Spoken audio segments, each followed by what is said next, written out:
Muy bien, entonces vamos a empezar con el EduBlog para ir viendo la información que está ahí, que es nuestra base esencial. Vamos a empezar entonces con el video. Como pueden ver aquí, un poquito por favor.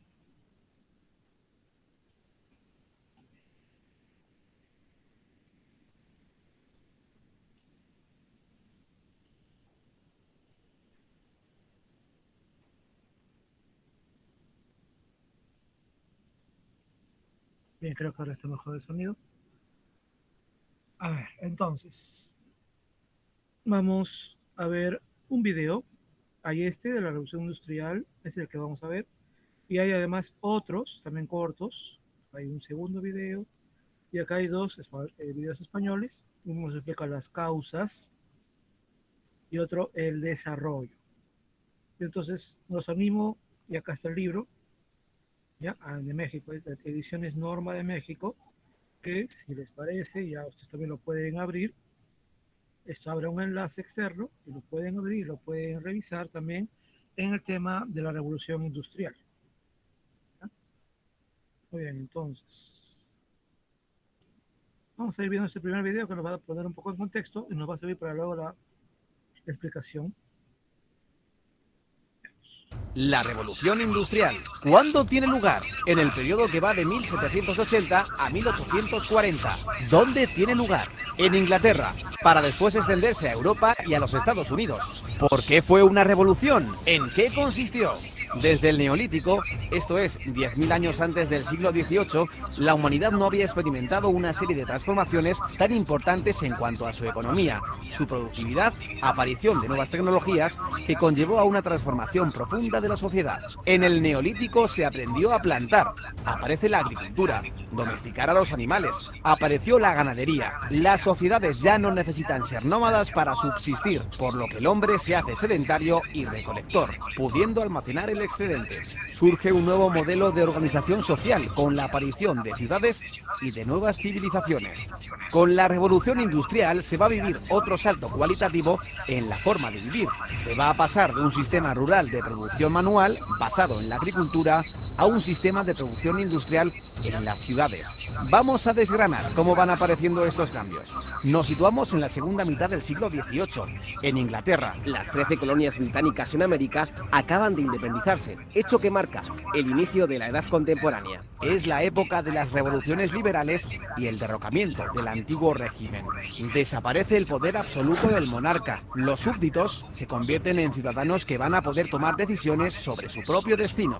Desaparece la brecha social entre los privilegiados y el pueblo llano, con el surgimiento de una nueva clase social, la burguesía, una clase revolucionaria enfrentada a los estamentos de los privilegiados. ¿Por qué la revolución industrial comienza en Inglaterra? En Inglaterra se había instaurado 100 años antes el sistema parlamentario, definido ideológicamente por el liberalismo de John Locke, basado en la división de poderes, la economía de mercado y la libertad individual.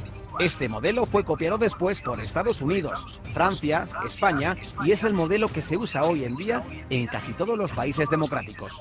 Este sistema presta un nivel de seguridad jurídica que proporcionaba suficientes garantías para el empresario privado. Ello sumado a una mentalidad protestante más abierta que en otros países del sur de Europa, un periodo de paz dentro de Gran Bretaña, un buen sistema bancario, cierto equilibrio monetario y la ausencia de inflación hacen que se den las condiciones para que aparezca el capitalismo y con ello la revolución de la industria. Inglaterra también tenía una posición geoestratégica privilegiada, poseía una gran flota naval que dominaba los mares, controlaba, entre otros, los territorios del subcontinente indio, fuente importante de materias primas para su industria, como el algodón que alimentaba la industria textil. El proletariado. Con el nacimiento de la burguesía nace también el proletariado, los trabajadores o clase obrera que carece de propiedades y medios de producción, por lo que para subsistir se ve obligada a arrendar sus fuerzas de trabajo a la burguesía propietaria de los medios de producción.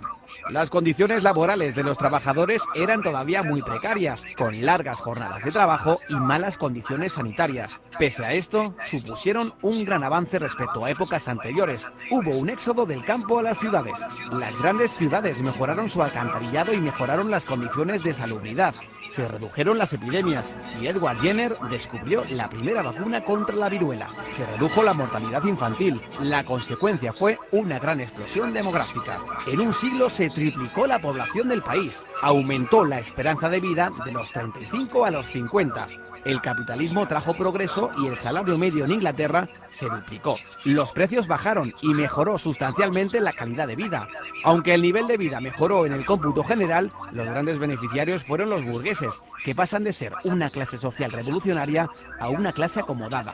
La burguesía, cuya situación de privilegio social se basa fundamentalmente en la fortuna, desplaza definitivamente a la aristocracia terrateniente, cuyos privilegios estaban en su origen o en sus vínculos de sangre.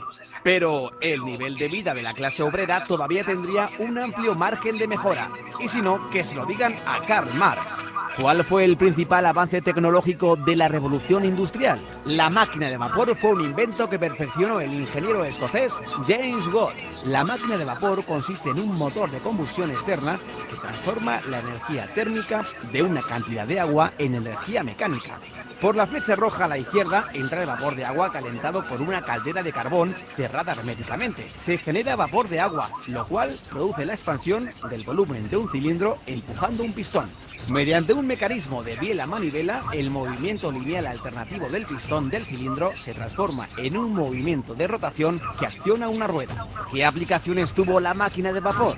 La introducción de la máquina de vapor en las distintas industrias fue el paso definitivo en el éxito de la revolución industrial, pues su uso significó un aumento espectacular de la capacidad de producción. Al elevar la capacidad de producción, se disminuye el tiempo de fabricación de los productos, dando paso a la producción en serie. Se simplifican tareas complejas en varias operaciones simples que pueda realizar cualquier obrero sin necesidad de que sea mano de obra cualificada, y de este modo bajar costos en producción y elevar la cantidad de unidades producidas. Los modelos anteriores de máquinas de vapor a los de Watt se habían usado para el bombeo de agua. La máquina de Watt introducía el movimiento rotatorio, por lo que se pudo usar para suministrar energía motriz a otras máquinas, como un molino harinero, un martillo de forja, para elevar carretillas con mineral en las minas mediante raíles metálicos o para la floreciente industria textil del algodón. Pronto se realizaron los primeros experimentos para aplicar el vapor al transporte terrestre. George Stephenson, que comenzó experimentando con el transporte de grandes cargas en las minas de carbón, puso a punto su primera locomotora. La construcción del ferrocarril de Liverpool a Manchester en 1829 consolidó su fama para siempre.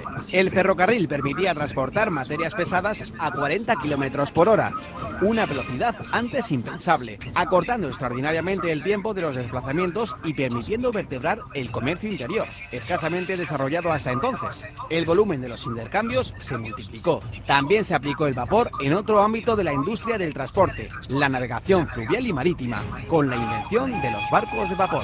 Otro avance digno de mención fue el alumbrado público de gas.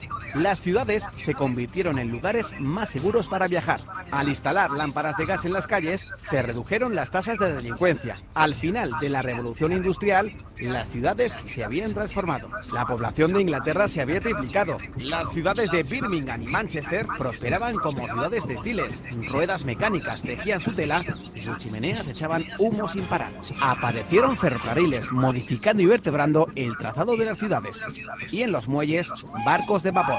La vida cobró nueva animación. De una nación que labraba el campo, Inglaterra de pronto se había convertido en la primera nación industrial del mundo. Pero todo esto solo es el principio, pues a partir de 1850 entramos en la segunda fase de la revolución, conocida como la Segunda Revolución Industrial. ¿Quieres ser miembro del canal? Al lado del botón de suscripción hay un botón que...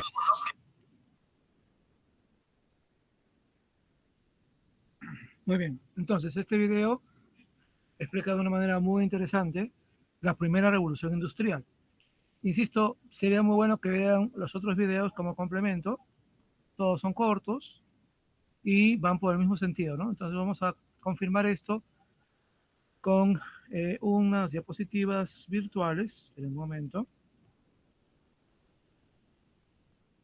Se darán cuenta que también por ahí hemos vuelto en el video se ha vuelto a mencionar lo que vimos al principio de año. Recordarán que al principio de año estuvimos viendo también un poco cómo era la sociedad europea en el siglo XVII hacia el siglo XVIII, justo porque estábamos por hablar también de la Revolución Francesa. Y aquí se menciona, ¿no? Justo como parte de este cambio de la Revolución Industrial, que fue un gran cambio económico, vino acompañado, o sí, pues vino acompañado literalmente del cambio político. La Revolución Francesa significó la caída del antiguo régimen, ustedes recordarán, ¿no? El rey y la aristocracia que tenían todo el poder, abusaban de su poder, abusaban de sus privilegios, mientras que el tercer estado, donde estaba la burguesía y el estado llano, o sea, los campesinos, los artesanos, tenían todos los deberes y ningún derecho, y todos los nobles y el rey, todos los derechos y ningún deber. Bueno, todo eso cambió y justamente con la revolución industrial, como se ha visto acá, la burguesía que tenía dinero pero no tenía poder va a tener más dinero porque ellos son los que van a invertir en las máquinas, en las fábricas, en los inventos nuevos que van a ir surgiendo, cualquier cantidad de inventos en la primera revolución industrial. Cada invento va a ser una mejora del anterior y eso es lo que ocurre, ¿no? Hasta el día de hoy, ¿no? Que donde algo que existe al poco tiempo ya es superado por algo que es mejor y eso es, digamos, la característica del avance tecnológico. Igualmente, eh, la burguesía va a ya poder acceder también al poder político y si bien la nobleza va a seguir gobernando, porque va a seguir gobernando todavía en muchos países, ya no va a ser como antes, ¿no? La burguesía va a ser importante y va a tener acceso al poder como nunca antes lo había tenido. Y obviamente todo ese poder político se basa en mucho poder económico. Y como ahí también menciona, va a surgir una nueva clase social que van a ser los obreros, ¿no? Más bien la gente, los que habían sido campesinos, van a ser los que van a trabajar en las primeras fábricas. Muy bien, entonces vamos a ver este PPT para volver a revisarlo y explicarlo porque luego ya ustedes deben responder las preguntas de la manera virtual. ¿Entendido?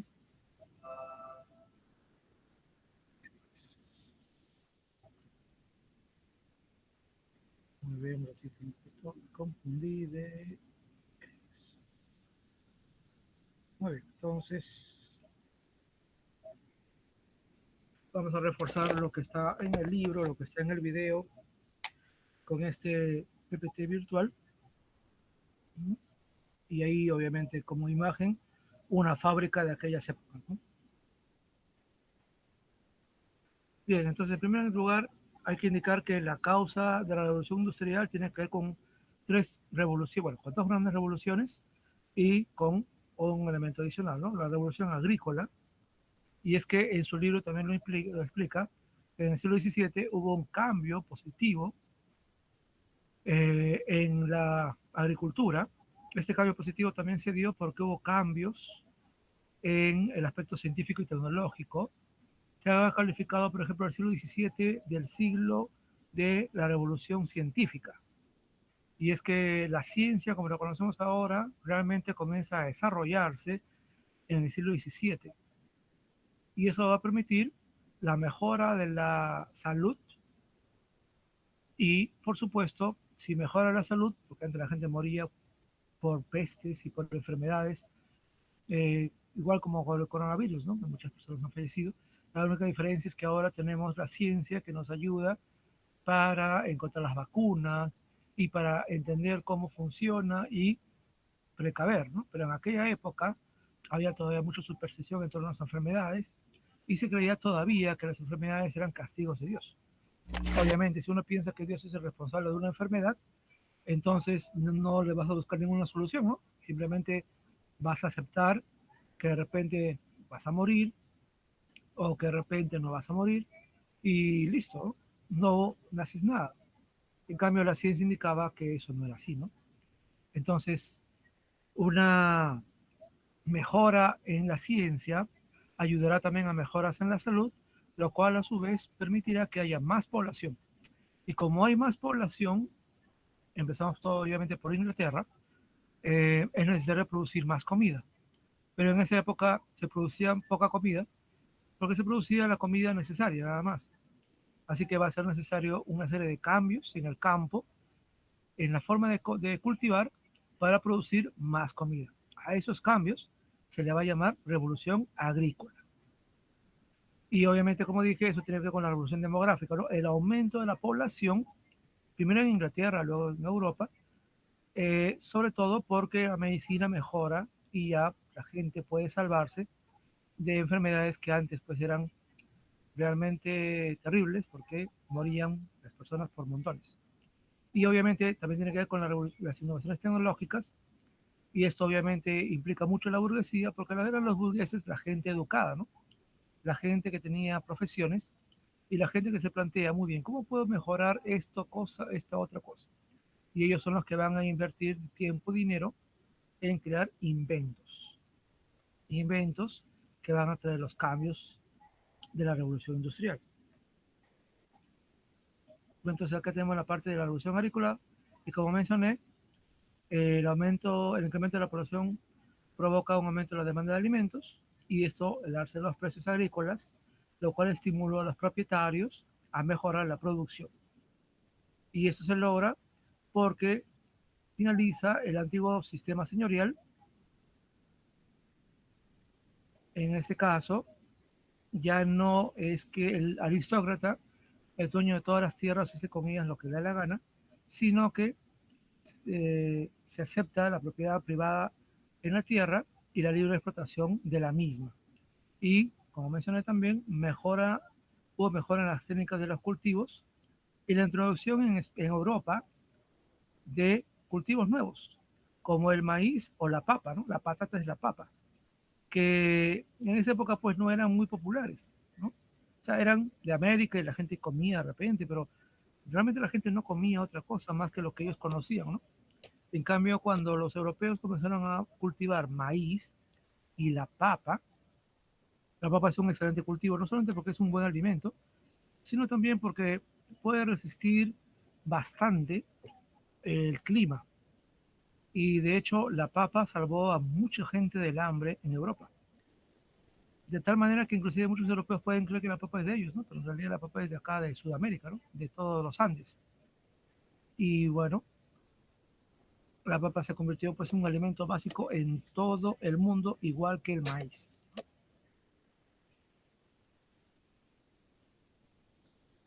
Entonces la revolución agrícola implica lo siguiente, ¿no? Más alimentos y materias primas para la ciudad por la necesidad de la revolución demográfica, trabajadores para la industria, en la medida en que mucha gente perdió los empleos en, en el campo, mucha gente migra a las ciudades y ellos van a ser los primeros que van a trabajar en las fábricas.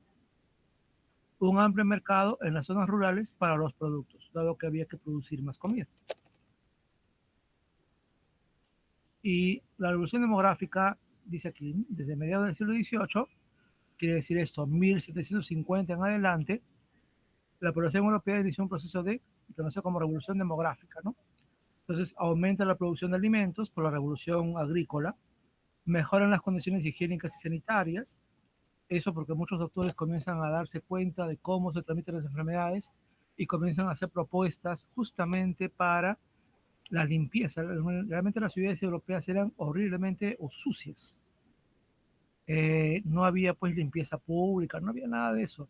Y obviamente toda esa suciedad era el caldo de cultivo de enfermedades. Después cuando enfermedades, ellos decían, ¿y por qué? No se daban cuenta que la razón estaba en toda la cochinada en la cual la gente vivía, ¿no?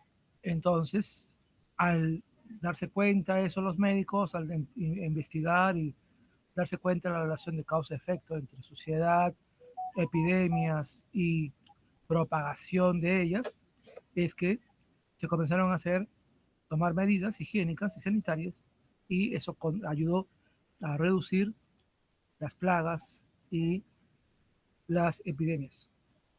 Entonces la disminución cae aumenta la natalidad y aumenta la calidad de vida, ¿no? Acá menciona, por ejemplo, de 38 a 50 años. En el video da una cantidad diferente, pero miren que ambos plantean a 50 años. Y esto es un gran logro para aquella época. Eso quiere decir que en aquella época una persona podía vivir con seguridad tal vez hasta los 38 años, lo cual es poquísimo para la vida de alguien. Y esas mejoras permiten por lo menos vivir hasta los 50 años o más, obviamente, ¿no? Por supuesto, la gente que come bien, la gente de la nobleza, la gente de la aristocracia, la gente de la burguesía que no trabajaba muy duramente, que comía bien, que tenía un médico personal, por supuesto podía vivir mucho más, ¿no? Pero en promedio la gente vivía hasta los 50 años, ¿no? Actualmente estamos hablando de los 75 años. Miren cómo ha cambiado todo y cada vez nuestro nivel de vida va mejorando a nivel mundial, ¿no? Y algunos países inclusive es mucho más alto que 75 años. Y eso tiene que ver también con las innovaciones tecnológicas, ¿no? Otra causa de la revolución industrial. Primero que todo, una nueva tecnología que también se basa en logros del siglo XVII. El siglo XVII, como dije, fue el siglo de la innovación científica y recuerden ustedes que la ciencia, que es la parte teórica, tiene una parte práctica, que es la parte tecnológica. Entonces, acá se menciona que van a haber muchos inventos, de hecho, cualquier cantidad de inventos. Sería muy complicado mencionar todos los inventos que hubo, porque realmente eran cualquier cantidad. Pero hay algunos que son los más importantes, ¿no? Por ejemplo, en la industria textil, la máquina de hilar y el telar mecánico. Antes de eso, era como todavía hacen muchas personas, ¿no? Tejer a mano, ¿no? Con los palitos. Y bueno, esencialmente esa era la manera de tejer, ¿no? Que es hecho también por muchas personas hasta el día de hoy. Y es una manera que le da obviamente calidad, ¿no? Porque es algo muy personal, muy particular, y hay señoras sobre todo que tienen una gran habilidad para hacerlo. Pero aquí lo que interesaba era eh, la cantidad, ¿no? Hacer algo que sea en gran cantidad, porque recuerden que un empresario lo que quiere es producir más al menor costo. Otro tipo de invento tuvo que ver con la siderurgia, la utilización del coque, es un tipo de carbón, como combustible para altos hornos. Y esto va a dar origen al acero. Y eso es un gran cambio, porque desde la época de la edad de los metales, el material más usado para armas o herramientas fuertes era el hierro. Y eso había durado pues más de 1000 años, mucho más todavía, de 1000 años. Sin embargo, con la creación de altos hornos, usando el coque, tipo de carbón, como dije, se podía fabricar un material más fuerte que el hierro. Y eso va a ser el acero. En la segunda revolución industrial va a mejorar todavía la producción de acero. Y el acero es pues la base de todo lo que conocemos hoy día, ¿no? Barcos, autos, aviones, en fin, todo eso es acero. El progreso técnico fue sin duda más decisivo, fue la máquina de vapor, que como hemos visto en el video, permitía usar la energía del vapor, de la quema del carbón, ¿no? Que es muy abundante en Inglaterra y en Europa, y que obviamente tenían cualquier cantidad de esta materia prima para utilizarla, ¿no? La máquina de vapor de James Watt será pues la que sea la base de todas las posteriores, ¿no? Y las principales consecuencias tienen que ver pues con un inmenso y rápido incremento de la producción industrial y la caída de los precios, porque ahora producir era más barato, se podía producir más en menos tiempo y entonces eso permite que los precios bajen. Y obviamente eso también permite que más gente pueda acceder a ellos. Inglaterra inclusive tendrá tanta fábrica y tanta producción que buscará comprar productos de otras partes del mundo, incluyendo el Perú, para incentivar sus industrias. Y eso llevará también a que Inglaterra exporte a todo el mundo, ¿no? Digamos que la China de hoy es como la Inglaterra de esa época, ¿no? El país que compra a todos y luego fabrica y luego te vuelve a revender, pero ya fabricado, ¿no? Entonces lo que China es hoy día, por volumen, digamos, lo fue Inglaterra en el siglo XVIII, que fue la primera que logró esto. Entonces, también hubo un cambio en la actitud de los empresarios, y estos pues buscaron ampliación de la demanda de determinados productos industriales y también adoptaron nuevas técnicas, ¿no? Para poder, como dice, ya se dice, eh, reducir los costos de producción y ganar más dinero. ¿Y por qué se dio en Inglaterra? Porque ya en Inglaterra había habido una revolución política. Eso fue la Revolución Gloriosa de 1688, en la que un rey, un poco abusivo, Jacobo II, fue derrotado por el Parlamento, una guerra civil, y no solamente fue derrotado, sino fue ejecutado. Una cosa increíble, ¿no? Y los ingleses por un tiempo tuvieron una república y luego volvieron a tener un rey, pero ese rey, a diferencia de Jacobo II, se comprometió a respetar las leyes del Parlamento. Entonces el rey gobernaba, sí, pero no era el que hacía lo que quería, sino que el Parlamento tenía, como en, todo, como en el Congreso peruano, ¿no? La posibilidad de dar leyes y complementarse con el rey. Entonces Inglaterra fue el primer país que logró esto, ¿no? Luego vino Francia con la Revolución Francesa. El poderío, Inglaterra tenía un gran poderío naval y colonias que le proporcionaban materias primas y mercados. Y obviamente eso le permitía tener todo lo necesario para sus industrias. El poderío naval inglés se forjó a partir de derrotar a Napoleón en las diversas guerras que hubo, y recordarán ustedes que hablamos también de Napoleón, y Napoleón logró vencer a todos los países de Europa, menos a Inglaterra, ¿no? Y al final pues terminó derrotado. Cambio en las mentalidades, la creación de las patentes. Las patentes quiere decir que cuando alguien crea un invento y lo puede patentar, eso quiere decir que él indica que esa persona compra el derecho de indicar que ese invento es suyo. Y si alguien lo quiere usar, le tiene que pagar por usarlo. Eso es una patente. Y una patente es la base de todo desarrollo tecnológico, porque implica tecnología nueva que es creada, ¿no? En todos los países del mundo hay patentes. Hay gente que crea inventos y los patenta, ¿no? Y si tú quieres usar ese invento, tienes que pagarle al creador, al inventor. Y eso obviamente financia nuevos inventos, financia o motiva también a ir creando cosas mejores. Otra cuestión importante era que había mucha hulla, que es un material justamente para quemar en la máquina de vapor, y Inglaterra tenía cualquier cantidad de este producto. Y las ventajas naturales, ¿no? El hecho de tener un país unido, relacionado, una diversidad de materias primas, mucha población, también ayudó a Inglaterra. Entonces, la revolución industrial llega a Inglaterra hacia 1780, se inicia ahí, y poco a poco, como vemos aquí, fue ampliándose, como ya hemos visto también, a la industria algodonera, ¿no? La industria textil. Y hacia 1850 Inglaterra había concluido su industrialización, o sea, le tomó un poco más de 100 años convertir a Inglaterra en un país 100% industrializado. Fue el primer país como tal. Y como vimos en el video, este modelo económico rápidamente pasó a Estados Unidos, que ya era independiente y que acogió esas ideas también rápidamente, y también ahí había muchos burgueses que son los que lucharon por la independencia, que también eran inventores, que rápidamente llegó a Estados Unidos y también llegó a Europa, ¿no? Sobre todo lo que era Prusia, todos los estados alemanes, Francia, el norte de Alemania, el norte de Italia, Suecia, por ejemplo, también Bélgica. Muy poco a España, porque España era un país muy atrasado, y poco a Rusia, poco a Italia también, bueno, Italia del norte, ¿no? No toda Europa, pero bueno, algunas partes de Europa.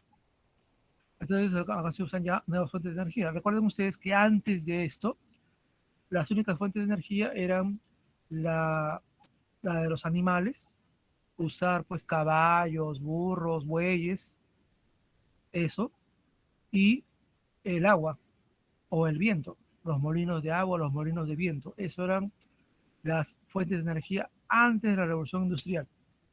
Pero aquí ya se usa la hulla, un tipo de carbón, y que era muy abundante en Inglaterra y que va a utilizarse cambiándolo en las máquinas de vapor para las bombas elevadoras de agua, las minas, lo cual va a permitir trabajar en minas que antes no era posible porque era muy peligroso.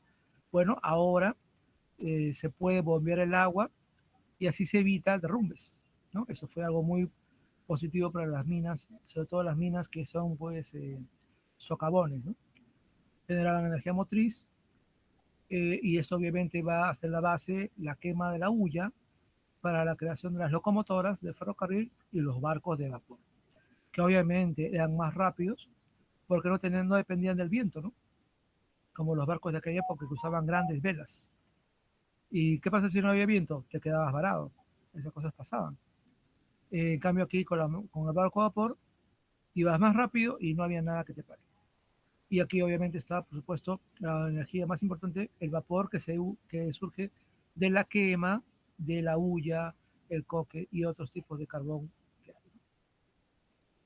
Prácticamente la máquina de vapor se aplicaba a todo, al transporte con los ferrocarriles y los barcos. Luego los primeros automóviles también van a tener ese modelo y también ya luego se usó en la industria y obviamente el transporte. Ejemplos de industria algodonera, ¿no? Aquí ustedes pueden ver dos máquinas que podían hilar muchísimo más rápido que lo que hacía pues una persona, ¿no? La spinning jenny y la water frame. Y eso fue el sector básico de Inglaterra, ¿no? El sector agrícola, perdón, el sector algodonero, con la máquina cardadora, y John Kay, con la lanzadera volante, duplicaba el rendimiento del telar manual. El telar manual es lo que uno ve, por ejemplo, todavía aquí en Cusco, cuando uno va a Chinchero o a los distritos donde las personas hacen las chompas de alpaca, usted ahí se puede ver cómo las señoras están usando un telar manual, ¿no? Usan sus pies y sus brazos para ir urdiendo las lanas que luego ya se van a convertir en chompas, en fin, ¿no? Una serie de cosas. Pero bueno, eso es manual. En cambio, con esto se duplicaba eso rápidamente. Y luego acá menciona la máquina de usos múltiples, la Spinning Jenny, que es la que ustedes ven aquí, que multiplicaba entre 6 y 24 veces el rendimiento. Imagínense producir 6 veces más o hasta 24 veces más. Es evidente que para un empresario podías tener 20 personas trabajando o podías tener una sola máquina que hacía el trabajo de las 20. Obviamente no hay mucho que dudar, ¿no? Obviamente el empresario, el burgués, compraría una máquina como estas para producir más y esta máquina pues no se cansa, no tiene que ir a dormir, no tiene que ir a comer, nada, ¿no? Simplemente funciona. Por eso pues mucha gente se quedó sin empleo, ¿no? En muchos lugares se tuvo que ir a trabajar a otras fábricas. La máquina heladora continua, la water frame, que usaba una máquina de vapor. Ya ni siquiera era necesaria una persona para que esté ahí todo el día, ¿no? Alguien que vigile nada más el vapor y listo. Y también el telar mecánico completó el proceso de mecanización textil. Y otro sector fue el sector de la industria siderúrgica, que permitió, como dije, superar el uso del hierro usando mejores hornos con carbón vegetal y producir hierro usando también el carbón de coque para luego convertir el hierro en acero, ¿no? Y este fue el logro de Bessemer. O sea, fue un proceso poco a poco hasta llegar al acero, ¿no? Con altos hornos, como se usan hasta el día de hoy. Y la aplicación de la máquina de vapor en estos vagones dio origen al ferrocarril. La primera, la locomotora fue la primera de Stephen, no la primera, que hubo otras, pero la que funcionaba más y mejor fue esta de Stephenson en 1829. Y la primera línea férrea fue la de Manchester y con el puerto de Liverpool, ¿no? De repente algunos escucharán los nombres por los equipos de fútbol británico, ¿no? Manchester City, United, Liverpool, y que en realidad representan pues ciudades que crecieron con el desarrollo industrial, ¿no? Y en este caso, la primera locomotora fue la Rocket. ¿Y qué cambió el ferrocarril? Una revolución en el transporte y en el comercio interior británicos. Ya no era antes como era, pues obviamente, como en Inglaterra hay ríos que conectan, se usaban barcos, pero un poco limitados por el peso, ¿no? Y la otra manera era usar caballos y transportar mercadería usando caballos. Pero con esto era pues mucho más rápido. Además no había límite de peso, ¿no?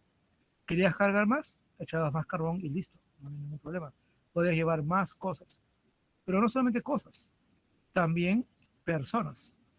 Esto va a permitir que las personas puedan viajar más rápidamente de su ciudad a cualquier otro lugar de Inglaterra y luego Europa, ¿no? Entonces es una revolución en el transporte de las personas, no solamente el comercio. Y obviamente el acero era una cuestión importante para esto, así que era muy dependiente el acero con esto. Acaparó una gran cantidad de mano de obra porque había que invertir bastante y no siempre era fácil construir esos ferrocarriles. Había que atravesar a veces montañas, en fin, dio mucho trabajo también. Y acá en el Perú, por ejemplo, que llegó mucho después, los ferrocarriles, eh, igualmente también fue todo un reto usar ferrocarriles acá en el Perú, porque nuestro territorio pues, es bastante accidentado y atrajo inversiones. En cuanto a la sociedad, igual que anteriormente, la sociedad estaba dividida en grupos, ya no estamentos, recuerden que ya no había estamentos, sino grupos sociales, ¿no? Las clases altas, las clases medias y las clases bajas. Y las clases altas van a ser, pues, sobre todo, la burguesía y lo que quedaba de la aristocracia, ¿no? Había igualdad jurídica, pero desigualdad real, ¿no? Y los hombres eran bien valorados, en cambio la mujer no mucho. Digamos que eso lamentablemente no cambió demasiado, ¿no?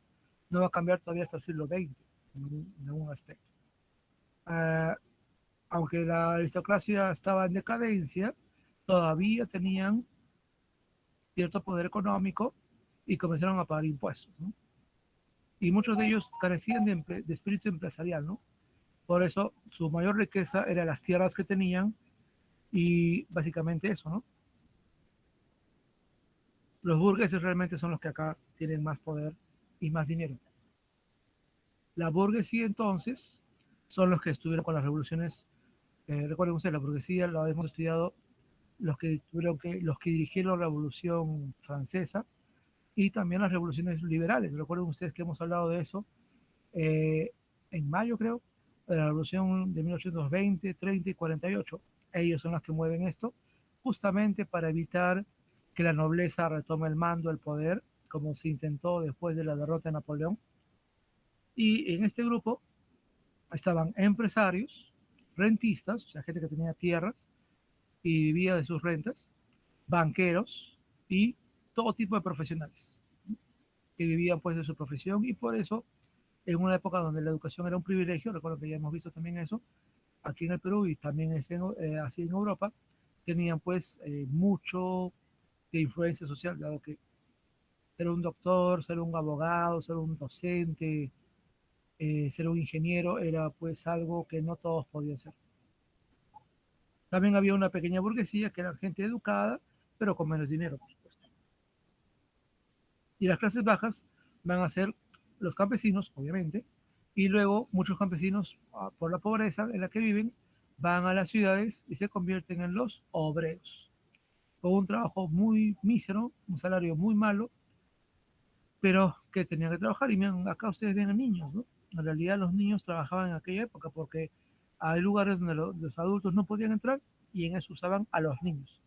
Es más, en algunas fábricas el burgués muy astutamente no contrataba hombres, sino contrataba mujeres y niños, por la lógica de que les podía pagar menos. Y eso es algo muy negativo, pero esa era la lógica de aquella época, ¿no? Realizaban tareas de poca cualificación, como no tenían educación, ¿no? Cobraban salarios reducidos y como veo, ¿no? Las mujeres, sobre todo mujeres y niños, jornadas laborales que superaban las 12 horas diarias y no tenían ningún tipo de protección. accidentes o paros, o sea, no tenían sindicatos, no había sindicatos, no había derechos laborales. Eso surgió después todavía. Así que si alguno de ellos moría, bueno, se moría, ¿no? ¿Qué se hace? Si alguno de ellos tenía un accidente, simplemente lo despedían y contrataban a otro y no pasaba nada, ¿no? Tal vez por eso hay grupos de nuestra sociedad que son renuentes a los empresarios, ¿no? Porque piensan, el empresario es malo, malo, malo, ¿no? Como en esta época de la revolución industrial. Bueno, ciertamente puede haber los empresarios así y también los que no son así, ¿no? Pero ustedes se dan cuenta que algunas personas en nuestro gobierno tienen esta mentalidad antiempresarial, a pesar de que es con los empresarios que hay el progreso. Por supuesto que ahora ya no hay esas condiciones, ¿no? Tan explotadoras. Y si las hubiera, hay a quien quejarse, ¿no? Porque ahora sí hay derechos laborales. El papel de la mujer era muy limitado, ¿no? Cuanto más bajo era su estatus social, peor era su situación. Su trabajo era poco valorado y reconocido. Estaba destinada al matrimonio. La mentalidad no había cambiado acerca de ellas. No tenían derechos. Realizaban labores domésticas, pero muchas mujeres tenían que trabajar porque si no, no había de dónde comer. Así que no todas se dedicaban solamente a la labor doméstica, pero obviamente las mujeres de la burguesía y de la aristocracia que tenían pues comida asegurada, ellas sí obviamente sobre todo eran amas de casa, ¿no? O mejor dicho, eran las señoras de la casa, ¿no? Porque ellas no trabajaban, ellas para eso tenían sirvientes, ¿no? Y recuerden que para esta época ya no había esclavitud, es decir, que no había esclavos, pero sí había sirvientes, ¿no? Muchas mujeres trabajaban en el sector doméstico o eran obreras, ¿no? Justamente las sirvientas eran pues las mujeres pobres que trabajaban para mujeres más ricas. La mayoría de los trabajos los hacía el hombre. Eso comenzó a cambiar recién en el siglo XX, ¿no? Y sin embargo, rápidamente comenzó a ver surgir lentamente lo que podríamos llamar un movimiento obrero, ¿no? La lucha de los obreros por, de alguna manera, tener algún tipo de ayuda, de ayudarse entre ellos y lograr, de alguna manera, mejorar su nivel de vida, ¿no? Pero obviamente eso fue a ser muy incipiente y poco a poco ya va a ir surgiendo. Ya van a surgir los sindicatos. Y de hecho, algunos obreros van a protestar y su solución va a ser, si las máquinas me quitan mi trabajo, las voy a destruir, ¿no? Y ese movimiento se llamó ludismo por el que lo inició, que fue John Luth. Pero los luditas, o como se les llamaba, no van a lograr realmente mucho cambio porque la policía interviene, los captura y muchas veces ellos eran ejecutados por lo que hacían, ¿no? Que era destruir la propiedad privada. Eh, Sin embargo, van a haber luego varios cambios, ¿no? En 1824 ya había el derecho de la asociación y surgen los sindicatos, ¿no? Que van a usar como medio de lucha la huelga, ¿no? Y aparecen nuevas ideologías como el marxismo y el anarquismo. Y esto es muy actual. Recuerden que nuestro presidente y creo que él todavía cree que es un líder de sindicato cuando ya es un presidente.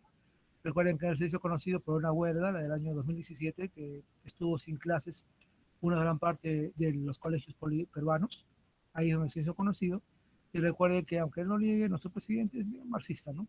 Y su grupo, su partido político, Perú Libre, es marxista, que es todo lo contrario al capitalismo.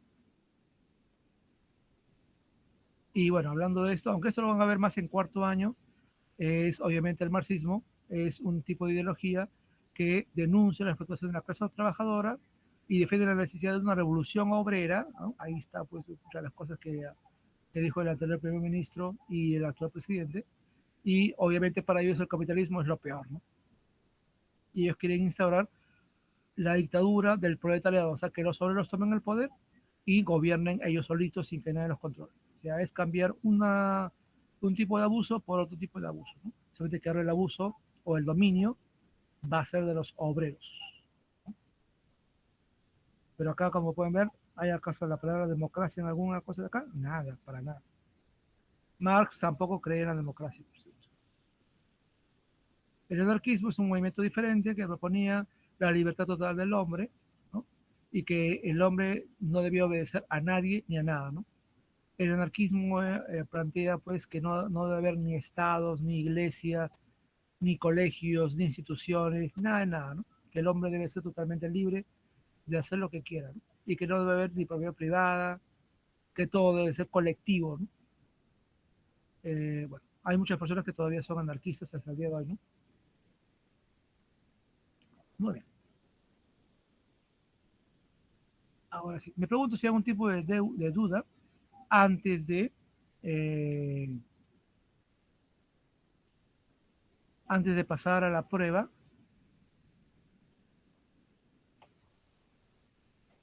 que ahorita les voy a... No, ninguno, profesor. Ya, entonces miren, ¿ah? Tienen, no hay control de tiempo acá, así que eso depende de ustedes, pero yo creo que lo deben hacer ya, porque ahorita está la explicación fresca.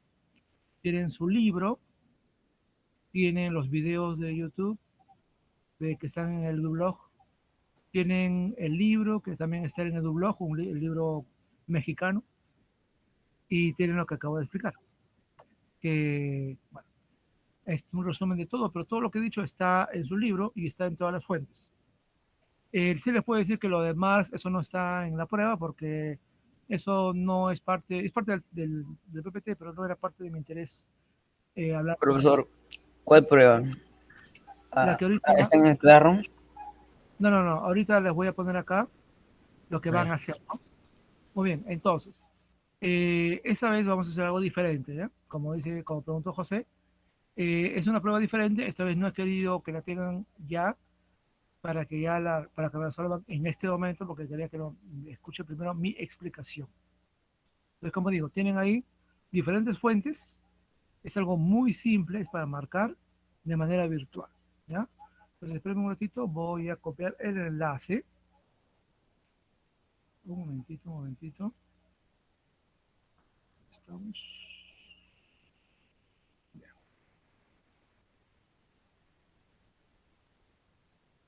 Les voy a mostrar la prueba un ratito, ¿ya? Para que lo vean. Para que luego no se me confundan. Un momento. Es algo muy sencillo. Inclusive si me han prestado atención, como espero me hayan prestado atención, creo que pueden responder de frente varias de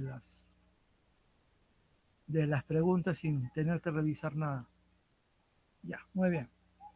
Encontré o hace algún tiempo me comentaron de esta página, Live Worksheet, que es una página por la cual lo que es una ficha como las que hacíamos antes, ¿no? Ustedes no recordarán, antes de que hubiese cuaderno de trabajo o libro de actividades, nosotros los profesores hacíamos este tipo de fichas y se imprimían, ustedes la resolvían y nos la daban, ¿no? En fin, ese es un tipo de prueba, ¿no? Típico que se hace en Word, ¿no? Entonces, esta página permite convertir ese tipo de fichas en una ficha virtual. Y como pueden ver acá hay creo que son 10 preguntas y todas tienen 4 opciones. Lo único que ustedes tienen que hacer, yo se las voy a colocar acá en el chat, ustedes abren, van a poner su nombre y su grado y sección, ¿no? ¿Ya? Para que para mí sea fácil identificarlos. Van a marcar la respuesta correcta, ¿bien? Y van a poner terminado. Ahí va a salir a quién van a enviar. Ponen mi correo del PIN, ¿ya? Mi correo del corporativo. Y me va a llegar a mí la notificación de que lo han resuelto. Y yo también entrando a mi cuenta acá en esta página, como pueden ver acá, ya tengo mi cuenta, me van a llegar los resultados. Así que automáticamente sale el puntaje. De contrapráctico, fácil, y ya no haría otra tarea, ¿no? Sino simplemente hacer esto. Más bien, quiero aprovechar una vez más para decirles a aquellos que me deben tareas que aprovechen estas circunstancias y hagan su tarea pendiente del primer y segundo trimestre, ¿ya?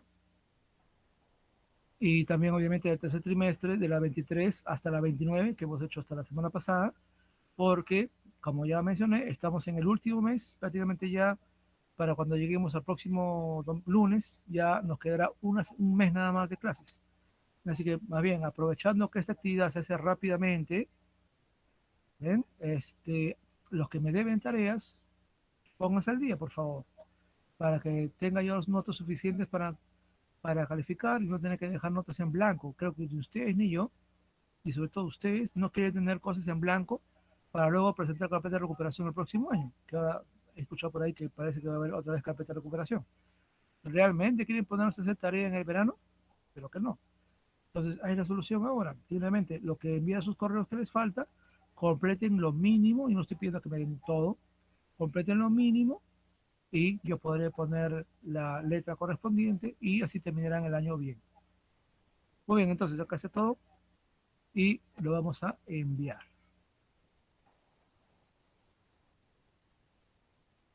Muy bien, chicos, entonces vamos a poner el chat aquí.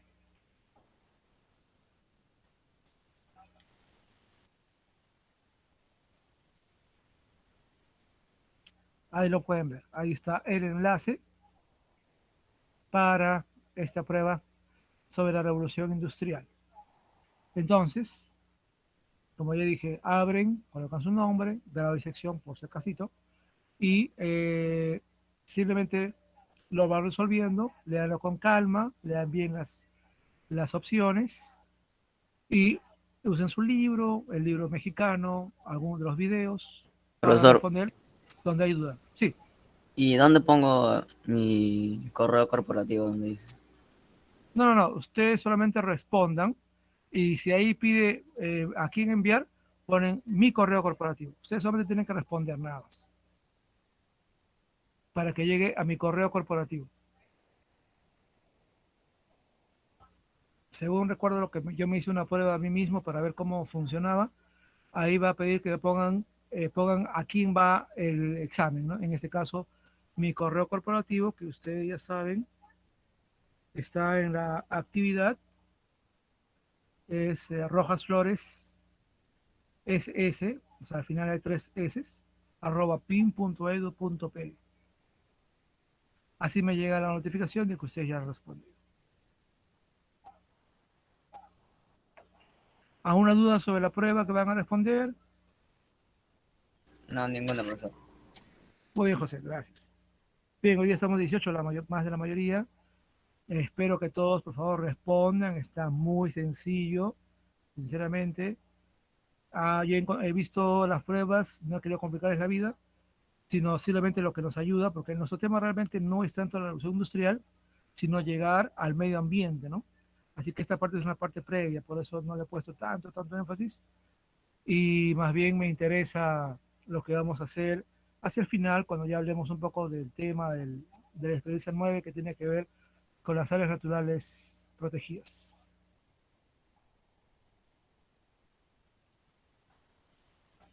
Muy bien, ¿alguna duda por ahí antes de acabar con la grabación?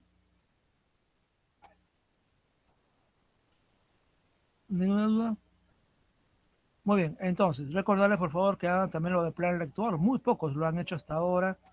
No toma demasiado tiempo, simplemente leer el texto, el cuento que está ahí, la narración que está ahí en el libro que se les envió hace ya semanas, y que ustedes escriban en un Jamword el párrafo que más les gustó y me lo envían a mi Drive para que yo lo pueda revisar.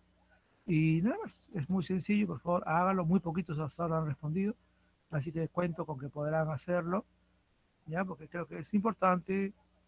Además, bueno, siempre lo estamos leyendo, ¿no? Todas las semanas, pero en este caso algo especial. Muy bien, entonces, si no hay nada más, vamos a ir pasando la lista.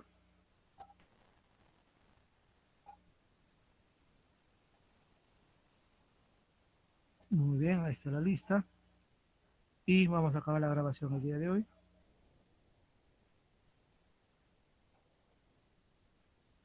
Muy bien.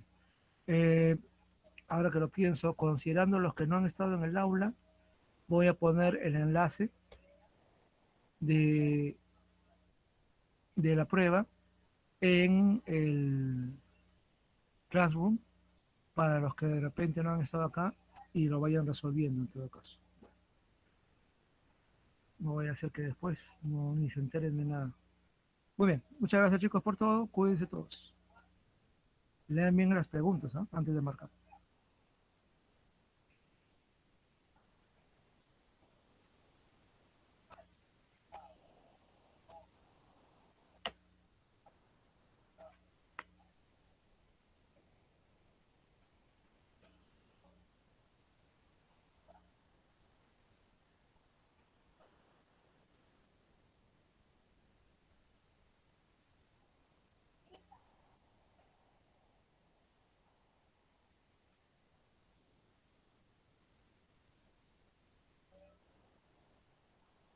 Bien, chicos, ¿hay alguna duda antes de que cierre la reunión?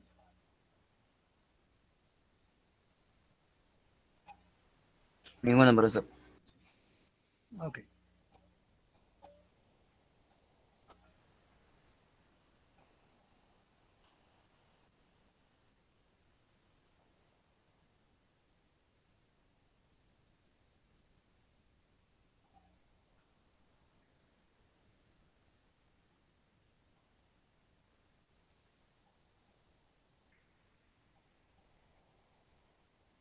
Bueno, entonces voy terminando la reunión el día de hoy, ya que no hay más preguntas. Nos vemos, chicos. Cuídense.